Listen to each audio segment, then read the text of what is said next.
Hi, my loves. Welcome to Healer's Heart Tarot. This is going to be a reading for the sign of Libra, Sun, Moon, Rising, Venus. Keep in mind that it will not, will not resonate with everyone, so take what resonates to your story so that you don't become confused. Hi, my Libras. How are you guys? I hope you guys are doing so good. I know the energy that we're in is very hard right now. It's like very, very, very heavy. I think we can all feel that. It's such a dense and heavy energy in the air, so I hope you guys are doing good. In my meditation, I didn't really pick up on a lot of heaviness, but I did hear a song for you guys. I don't know if I should play it yet. I've gone back and forth on it. I didn't really feel the urge to, and I usually only play it when I do. But I got the song I Still Believe by Mariah Carey. I think somebody else got that song too. Anyway, I'm gonna pray super fast and then we'll start. As I drift, my third eye opens, blinking open truth. My dreams are my guide. My intuition is high. The knowledge that I gain are the answers that I seek. Spirit, please open my third eye so that I can see the truth. Please open my crown chakra with divine light. Taking this time to invite in the divine light of God, spirit guides, angels, ancestors. Only the energy of love and light is welcome. Negative energy must leave my home now. Spirit, I ask that you please come into this reading, bless this reading, make this your message only. You know the intention and the purpose behind this reading and what needs to come through. Remove me from any judgment, doubts, fears, insecurities. Please give me clear, direct messages to get the sign of Libra back into alignment with their higher selves, but most importantly, you. In Jesus' name I pray. Amen. Alright, spirit messages for my Libra, Sun, Moon, Rising, Venus. You guys, I'm getting that for some of you. There might be something going on. I was picking up on Virgo energy, and now the Magician is out here, Virgo. That is Virgo energy, but there might be something going on between you and a family member. There might be like things going on, or there might be something that you feel like you can't really avoid, or like I just feel like you feel obligated to do something for a family member, but it feels like you can't do it. It feels like it's so hard for you to. And Virgo is the healer of the zodiac, right? So they always tend to like pull towards and tug towards people that need healing. So it kind of feels like you might be doing that, or there might be someone that you feel like you want to take over their problems, whatever is going on with them, but you can't, Libra. So you have to just remember, we are a witness to everybody else's struggle. That's all we're there for, okay? We're not meant to take anybody else's problems on. We're there to help with what we can help with, and when we're asked for help, right? Because we don't take anybody else's power of asking. It matters, right? I mean, of course, you help when you have to, when it's obvious that you should help. But there are some times when we help, or helping someone disempowers others, you know? I feel like right now you have the ability to manifest a lot. And I think you want to manifest for people that maybe aren't ready for your type of manifestations yet. And I think it would only disempower. You're trying to manifest the 10 of Cups, and it could be with someone that maybe isn't ready for a 10 of Cups yet. And trying to force them into a 10 of Cups might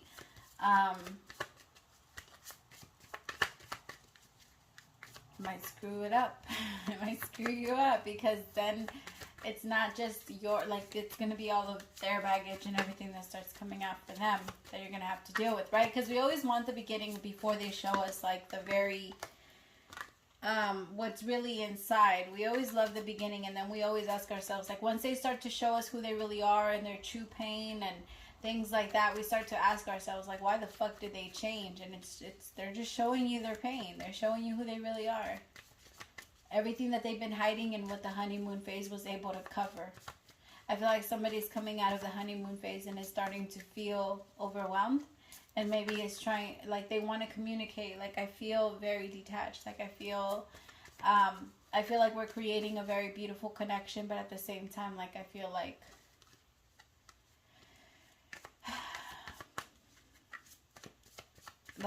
I don't know, maybe I'm healing, or there's stuff going on within me. 7 of Pentacles, I have to focus on myself a little bit more. I feel like somebody maybe wants to pull back from a relationship to focus on themselves. I also feel like somebody wants to put more effort or feels like they've been putting in all the effort into a relationship and doesn't vocally express to their partner that they haven't. I think you complain about it. The reason why I said, I think the reason why they said vocally, like, you haven't expressed it that way is because I think you've done other things to try and get them to see that you're tired, and that you're tired of having to be the one to keep the 10 of Pentacles, to keep the 10 of Cups, to keep everything afloat, while this person just kind of like, I don't know, it's like you feel like you're the one that's holding on to the relationship and you're keeping it up, Libra, and it's frustrating sometimes. Because you're just like, I'm investing all of this energy, and I'm making sure we have enough, right? I'm paying attention. The Sun, the 8 of Swords. I'm trying to make us happy, or I don't know, my Libras. I think you're holding on to a lot of accountability. You're trying to make someone else happy is already a red flag. That should always be a red flag. Because it's not our responsibility to make someone else happy. If somebody is unhappy around us, then we help them discover where they can find their own happiness. But it's not within us. It's not in us. And we don't have to, and we shouldn't carry that type of pressure. It's unfair to you. It's unfair to them. Because you could leave them at any point. And if you leave, like, let's just say you die tomorrow. Do you want to leave them loveless? Like, do you want to leave them empty? Do you want to leave them unhappy? No, you don't. You want them to be functioning, working people. You know what I mean? Some of you are toxic as fuck. I just heard yes. No, you don't want that. Oh, I love you. No, we don't want that. We don't want them to. Of course, like, we always want a specific amount of desire. Yes. We want to be desired by a partner always. But we don't make our partners dependent on us. That's selfish. That's very selfish, because when we make them codependent, we do it with a purpose. We do it with knowing, like, I know that if you ever leave me, you're never going to be the same, because nobody else is going to be able to do this for you. And true love is, hey, let me show you how to do this yourself. Let me show you how to do this for yourself. Let me show you how to love you. Let me show you unconditional love so that you can show it to yourself. So that you can be easy on yourself. Let me show you what I love about you so that you can eventually know and learn and see what it looks like to love that part about you. Some of you might be trying to do that for somebody, but some of you might be trying to show somebody unconditional love, but I feel like for some of you, this person tears you down a little too much. It's very heavy. Very heavy. I think this person wants to be happy, and they tried to communicate with you, but I think they're a little depressed. They might be like going through a very intense depression. They're also, I feel like they could be struggling with a lot of panic attacks. They could be crying a lot. 5 of Swords, maybe just starting arguments for no reason. This person's just, I feel like they're going through an awakening, honestly. And I think when we go through an awakening,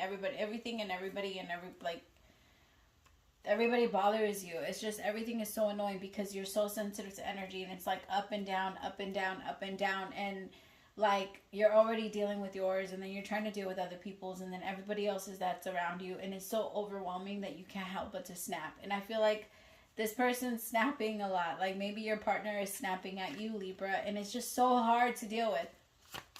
It's so hard to deal with their attitude and what they're doing, because, again, you feel like while they're going through their thing, you're the one that's keeping it all up.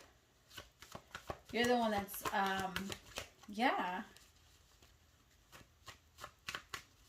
Tell me about the Sun.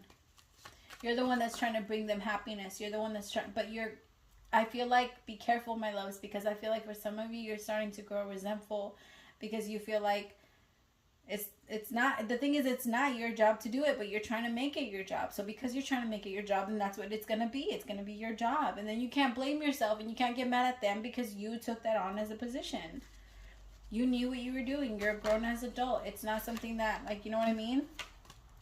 We never do anything that we don't really want to do, or that we don't feel like we're going to get something back for, right? And the problem is that you don't feel like you're getting enough back, and that's why they're starting to grow a little bit of resentment there, my Libras. But there's nothing wrong with that. It's human nature. It's human. Then there's nothing wrong with it. The best thing you could do about it is admit that to yourself and try to fix it. Try to fix it. Don't overgive, and and learn how to say no. Learn how to say no. I usually, which is weird, I think it's only around this week, honestly, because usually that's not an issue for you.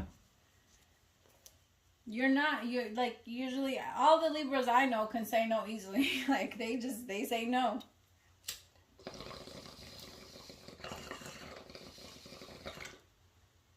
But I feel like this person has a specific button. Like, they hold a place in your heart. And it's so hard to say no to this specific person.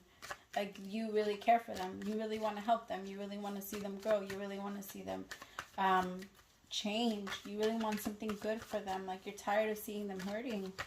And because you feel like you have all the answers, and I've invested enough in myself, like, I know how to fix this. I know how to bring happiness. I know how to share this. I think you have an expectation that they're going to take it and change, and then they take it but don't change, and it crushes you. It crushes you. This could also be like a parent. Like, you're looking at your parents like this, or your mother like this, or your father, or your daughter, or your son. Tell me about the Seven of Pentacles.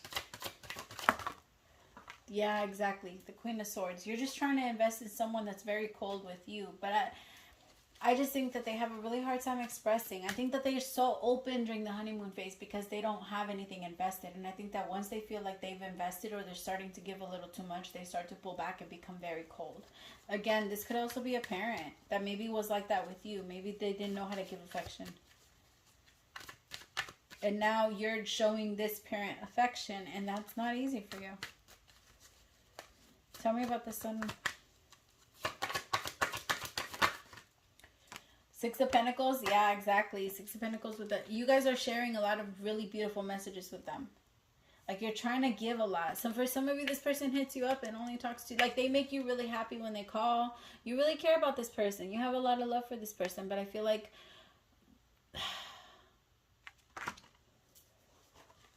it's always the same thing. It's always the same thing. Like, there should be a rule, right, to lending people money. Like, if I let you borrow money one time, that's fine. But if I let you borrow money 2 times, I get it. It still happens. Sometimes it takes a while to get back on your feet. But if I let you borrow money 10 times, at that point, you have to start asking yourself, okay, how am I still getting myself in these situations? How am I still, or what am I doing that I'm not fixing this, or I'm not trying to find extra ways of finding income? And the thing is, a lot of people say, no, but I am. I'm not just sitting here not doing anything. But a lot of the times we don't realize, but that is the case. We sit there and we think versus do, right? And then that think sets us back. I'm just saying, this person might make a lot of excuses for why they can't make for themselves, or why they can't do certain things for themselves. They make a lot of excuses. They sit there and they say, oh, I do try to do this, or I do try to change this, or I do try and da-da-da. They really, I'm going to say it, and I'm so sorry if you're on this end, but my love, there's a big difference between doing and trying. Huge difference. And the moment you do, you realize the entire time that you've been trying, that you weren't really trying, that you could have done it this whole time because of how easy it is to do it the first time. Once you do it the first time, you realize how easy it is, and you keep doing it, you're going to tell yourself. And the people that have beat cycles and can look back and have acknowledged their failures can say that to themselves. They can say, you're right.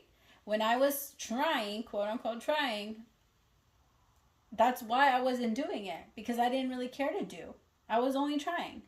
I was only in that mindset of this is how far I'm going to get. Right? And it wasn't until I said, okay, I'm doing this. Until I finally did it. Until I got there. And I finally, I feel like you need to, I hate to say it like this, and I don't want this person to fall. But this person might need to fall a little bit before they can get, like, you know what I mean? That saying, like, they might need to fall before they can get back up. And you might need to let them fall a little bit. Maybe you might need to cut them off. 8 of Wands in reverse with the 4 of Cups in reverse. This person likes to, like, dangle the bait in front of you. And I feel like the bait is usually them being in trouble. They get you every time. They get you every time. And I feel like it's so hard for you not to give in. And I feel like this time you're going to have to block everything out. Block any access to you. This person cannot reach you. No phone, no Facebook, no Instagram, no nothing. Block it. At least until you feel like you have the strength that when this person hits you up, you're not going to give in the way you usually do. You need to be stronger than that because you're the one that knows better. You're the one that knows better. Allowing an abuser to abuse and allowing somebody that's addicted to that type of energy to continue to do it is abuse. Right? It's abuse to the person that's doing it. Right? This person's gonna grow, but they can't do it with you telling them how. This person has to do it. Because while you're there, they're always gonna be saying, I'm trying. Always. Always, always, always, always.